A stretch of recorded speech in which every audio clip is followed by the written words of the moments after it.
아침 목사에 오신 여러분들을 환영하고 축복합니다. 하나님께서 새로운 날을 허락하셨는데요. 새로운 날을 얼마나 새로운 은혜로 오늘 하루 우리 인생을 지켰지 믿습니다. 오늘은 예레미야를 변호한 사람들이라는 제목을 가지고 예레미야 26장 16절부터 24절까지 말씀을 함께 살펴봤으면 좋겠습니다. 우리 16절부터 17절까지 말씀 같이 한번 읽어볼까요? 고관들과 모든 백성이 제사장들과 선지자들에게 이르되 이 사람이 우리 하나님 여호와의 이름으로 우리에게 말하였으니 죽일 만한 이유가 없느니라. 그러자 그 지방의 장로 중 몇 사람이 일어나 백성의 온 회중에게 말하여 이르기를 예, 예레미야 선지자는 어제 나눈 이야기처럼 눈물의 선지자로 알려져 있습니다. 예레미야 선지자는 그 당시에 이스라엘 향해서 심판의 메시지를 전하게 돼요. 그래서 사람들이 예레미야 선지자를 뭐라고 했냐면 너 거짓 선지자다 라고 이야기를 했습니다. 왜 예레미야를 거짓 선지자라고 이야기했을까요?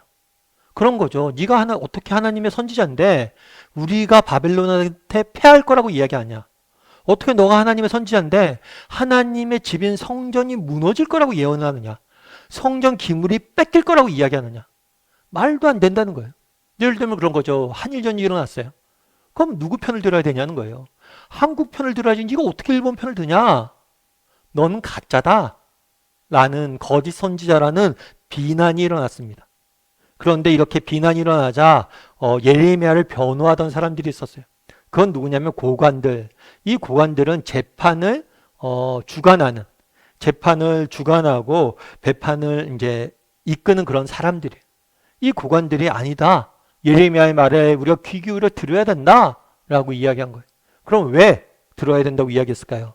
이 사람이 우리 하나님의 이름으로 우리에게 말하였으므로 우리가 들어야 된다.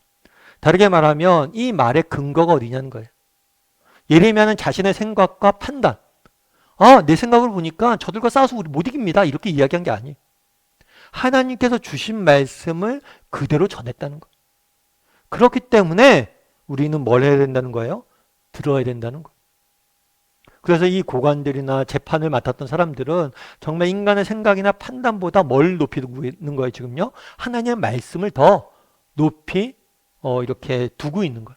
판단의 근거로서. 우리도 마찬가지란 거죠. 여러분, 때로는 성경을 읽다 보면 성경의 말씀과 우리의 생각과 다를 때가 있어요. 또 하나님의 말씀이나 하나님의 인도하심이 우리 기대와 다를 때가 있다는 거예요. 그럴 때라도 우리는 우리의 생각이나 판단, 기대보다 무엇을 더 높이 둬야 돼요? 하나님의 말씀을, 하나님의 권위를 더 높이 둬야 된다는 거예요. 예전에 어떤 책에서 읽은 이야기예요. 배가 항해하고 있었습니다. 꽤 큰 배예요. 군함이었어요. 항해하고 있는데 앞에 조그만 불빛이 있는 거예요. 조그만 배 같아요. 그래서 그 배한테 무전을 보냈어요. 우리는 지금 뭐 어떤 군함이고 어디로 가고 있으니까 너희가 우리 길목을 막고 있으니까 비켜달라고.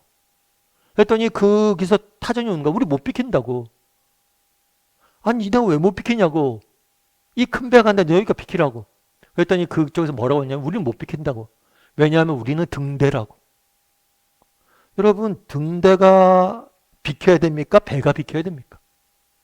여러분, 배가 비켜야 되는 거예요. 아무리 크든 어디를 가든 뭘 하든 상관없어요. 마찬가지란 거예요. 여러분, 하나님의 말씀은 우리의 등대예요. 결국에 우리가 우리의 생각과 기대, 다르다 할지라도 하나님의 말씀에 더 높은 권위를 둘 수 있어야 돼요. 그래서 고관들이 예레미야를 변호한 거예요. 아니, 자신의 생각을 이야기하지 한 게 아니지 않냐? 하나님의 말씀을 전한 거지 않냐? 그러니까 우리가 귀담아 들어야 된다는 거예요. 그러면서 장로라고 돼 있는데, 장로는 구약성경에서 연장자예요. 구약성경에서 사람의 지혜는 나이에서 나온다고 생각했어요. 경험에서 지혜가 나온다고 보았기 때문에 지혜 많은 사람들이 장로가 되었고 지혜 많은 사람들이 지도자가 되었던 거죠. 그래서 장로들이 뭐라고 얘기했냐면 이렇게 이야기했어요. 우리 18절부터 19절까지 말씀 같이 한번 읽어볼까요? 유다의 왕 히스기야 시대에 모레셋 사람 미가가 유다의 모든 백성에게 예언하여 이르되 만군의 여호와께서 이와 같이 말씀하셨느니라. 시온은 밭같이 경작지가 될 것이며 예루살렘은 돌 무더기가 되며 이 성전의 산은 산당의 숲과 같이 되리라 하였으나 유다의 왕 히스기야와 모든 유다가 그를 죽였느냐. 히스기야가 여호와를 두려워하여 여호와께 간구하매 여호와께서 그들에게 선언한 재앙에 대하여 뜻을 돌이키지 아니하셨느냐. 우리가 이같이 하면 우리의 생명을 스스로 심히 해롭게 하는 것이니라. 네, 앞서 얘기했던 저런 고관들은 하나님의 말씀에 권위를 뒀어요. 그런데 장로들은 뭘 하냐면 역사적 경험을 이야기합니다. 역사상 어떤 일이 있었냐면 히스기야 시대에 미가란 선지자가 나타났어요. 그리고 미가 역시도 심판의 메시지를 전했습니다. 그래서 정말 성전이 무너지게 될 것이고 예루살렘 패하게 될 것이고 이 온 나라가 무너지게 될 것이다 라고 심판의 메시지를 전했어요. 그랬을 때 어떻게 했냐는 히스기야가 뭘 했어요? 여호와를 두려워하며 기도했다. 그 말을 거짓 선지자라고 치부해버리지 않았다는 거예요. 말을 듣고 뭘 했어요? 회개했다는 거예요. 회개하고 하나님 앞에 도우심을 구하자 하나님께서 뭐예요? 뜻을 돌이키지 않았느냐? 그러면서 역사적 경험을 통해서 오히려 우리가 예레미야의 말을 정말 거부하기보다는 거짓 선지자로 치부하기보다는 히스기야처럼 정말 하나님을 두려워하는 마음으로 하나님 앞에 나아가 기도하고 회개해야 된다라고 주장을 한 거죠. 결국에 어저께도 우리가 다뤘지만 하나님께서 심판의 메시지를 전합니다. 그런데 중요한 건 뭐냐면 이 경고의 메시지, 성경에 보면 여러 가지 경고와 심판에 대한 메시지가 많아요. 결국 중요한 건 이런 메시지 자체가 중요한 게 아니라 여기에 어떤 반응을 보이냐는 거, 반응을. 우리의 개인의 삶도 마찬가지예요. 여러분, 하나님께서 우리의 삶 가운데 말씀을 통해서 또 주변 사람들의 이야기를 통해서 우리의 삶 가운데 많은 경고를 보내십니다. 그런데 중요한 건 이 경고에 우리가 어떤 반응을 보이냐는 거. 정말 이 반응을 잘 보여야 된다는 거. 제가 예전에 한번 이제 뇌경색으로 입원한 적이 있잖아요. 여러분도 아시다시피 뇌경색으로 입원했을 때 그때 어떻게 됐냐면 며칠 전부터 몸이 너무 안 좋은 거예요. 몸이 너무 안 좋아요. 그런데 이전에 아프던 그런 증상과 달라. 이거 좀 몸이 너무 안 좋다. 이거 좀 쉽지 않은 것 같다. 라고 해서 아시는 저희 교회 의사 선생님들 계시니까 전화도 드려봤어요. 근데 목사님 빨리 가시는 게 병원 가는 게 좋을 것 같다고. 그래서 제가 아침에서 자발적으로 아침에 일어나서 사무실 나와서 다 정리하고 또 그날 제자훈련이 있었던 날인데 제자훈련도 취소하고 응급실에 갔어요. 응급실을 딱 갔는데 응급실에서 그러더라고요. 응급실을 딱 갔는데 혈압이 막 200이 넘어가고 아니 어떻게 이렇게 왔냐고 바로 입원해서 치료를 받았던 기억이 있어요. 그런데 그 얘기를 하더라고요. 그게 전조 증상이라고 그러는데요. 전조 증상이 반드시 있다는 거예요. 뭐든지. 그런데 이 전조 증상을 뭐 하는 거예요? 무시하다 보면 나중에 쓰러져서 가는 경우도 있다는 거예요. 저는 감사한 일이죠. 전조 증상도 있었고 미리 느꼈고 쓰러지기 전에 갔으니까. 전조 증상 때 간 거는 굉장히 제가 잘한 거예요. 마찬가지란 거예요.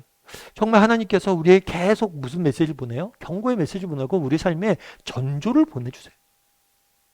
그랬을 때 우리가 민감하게 반응해야 돼. 히스기야가 그렇게 하지 않았느냐? 정말 예레미야를 통해서 하나님께서 이런 메시지를 전하는데 우리가 다시 하나님 앞에 가서 기도하고 회개하고 우리가 다시 한번 우리를 돌아보고 우리를 고쳐야 되지 않겠느냐라고 이야기를 한 거예요. 여러분 한번 돌아보세요. 오늘은 정말 하나님께서 나의 삶에 이런 전조증상을 지금 보이고 있는 면은 없는지, 참 내 삶에 어떤 무너진 영역들이 있는데 그것들을 회복하라고, 그것들 바로 잡으라고, 그렇게 살지 말라고 이렇게 하나님께서 전조로 미리 보여주는 그런 메시지도 없는지 한번 돌아보고 또 정말 우리가 그런 메시지에 잘 반응할 줄 아는 사람이 되게 해달라고. 하나님께서 어떤 식으로든지 우리 삶 가운데 메시지를 보내주세요. 그 메시지에 정말 정직히 잘 반응하는 그런 사람이 되게 해달라고 오늘 함께 기도하고 또 그렇게 묵상하는 하루가 되었으면 좋겠습니다.